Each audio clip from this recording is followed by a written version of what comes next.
யாருக்கு கொடுத்த கடன்? கடனுடைய பொருள் என்ன? கொடுத்தா திரும்ப தரன், அதான் கடன். சில பேர் கடன் கேட்பாங்க, ரொம்ப அழகா கேட்பாங்க, டயத்தில் தந்துருவேன்பாங்க.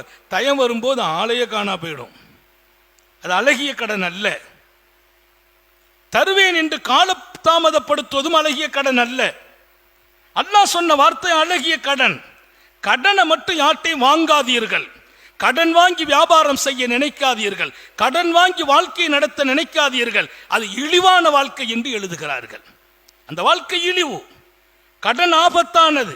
அன்பை முறிக்கும், உறவை பகைமையாக்கும், நெருக்கத்தை விலக்கிவிடும். இன்னும் சொல்வார்கள், கடன் உன்னை பொய் சொல்ல வைக்கும், அவமானங்களை ஏற்படுத்தும். ஏன் கடன்? இருப்பதை கொண்டு பொருந்திக் கொள்ளுங்கள். சின்ன வியாபாரம் ஹலாலாக நடக்கட்டும், கடன் இல்லாமல் நடக்கட்டும். ஹராமான வழியில் வருமானத்தை தேடுவீர்களா? அந்த வியாபாரத்தின் பொருள்கள் உங்கள் பிள்ளைகளுக்கு நரகத்தை தரும் என்றார்கள் ஸல்லல்லாஹு அலைஹி வஸல்லம். இன்னைக்கு ஹராம் மிகைத்திருக்கிறது. தப்பான வழிகளில் ஏதோ ஒரு வழியில் அங்கிருந்து இங்கிருந்து புரட்டி போட்டு அப்படியெல்லாம் வியாபாரங்களை நடத்துபவர்கள் எச்சரிக்கை. ஹராமில் தொழில் நடக்குமா? அந்த தொழிலின் வருமானத்தில் கிடைக்கிற பரக்கத் அது லாபம் இருக்காது என்கிறார்கள்.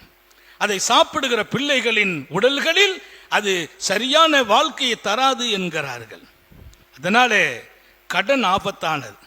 சில பேரை பார்த்தீங்கன்னா கரெக்டாக மாதம் 25ஆம் தேதி கடன் வாங்கிடுறது, அப்புறம் கொடுத்துக்கலாம். கொடுக்கிற போது மனசு வராது. வாங்கின எத்தனை பேர் இன்னும் மனம் இல்லை கொடுப்பதற்கு. நான் சொல்வேன், கடனாளியாக மரணித்தால் உன் ஜனாசாவை கூட நான் தொலை வைக்க மாட்டேன் என்றார்கள் நபிகள் நாயகம். நீ கடனாளியாக மரணித்தால் மன்னரை சுகமாகாது என்றார்கள். ஏன்? அவன் ஏங்கிக் கொண்டிருப்பான். அவன் பணத்திற்கு வழி என்ன? உனக்கு தந்தவனுக்கு என்ன பதில்? அந்த பதிலை நீ மறுமையில் சொல்ல வேண்டும். அல்லாஹ் விடமாட்டான் உன்னை. நாளை மறுமையில் அவன் வருவான், கடனுக்கு பகரம் கேட்பான். அல்லாஹ் அழகிய கடன் உன் அமலை எடுத்து அவனுக்கு கொடுப்பான். அவன் நரகம் போக வேண்டியவன் சொர்க்கம் போவான். சொர்க்கம் போக வேண்டிய அமல் கொண்டு வந்த நீ நரகம் போவாய். ஏன்? நீ அவன் கடனை ஏமாற்றி இங்கே மரணித்ததால் உனக்கு நரகம். எத்தனை கடுமை! நம்ம வாழ்க்கையில் ஒரு முடிவு எடுக்கணும். கடனே வாங்கக்கூடாது. இருக்கிறது கொஞ்சமா இருந்தாலும் அதை கொண்டு போதுமாக்கிக் கொள்கிற வாழ்க்கை. யார்கிட்டையும் போய் கடன் கேட்டால் அது அவமானம், இழிவு. நம்மை கண்டால் விலகுவார்கள். தன்மானத்தை இழந்து வாழாதீர்கள் என்கிறார்கள் ஸல்லல்லாஹு அலைஹி வஸல்லம். கடன் வேண்டாம் என்கிறார்கள் காத்தமுன் நபியின். இங்கே நான் சொல்ல வந்த செய்தி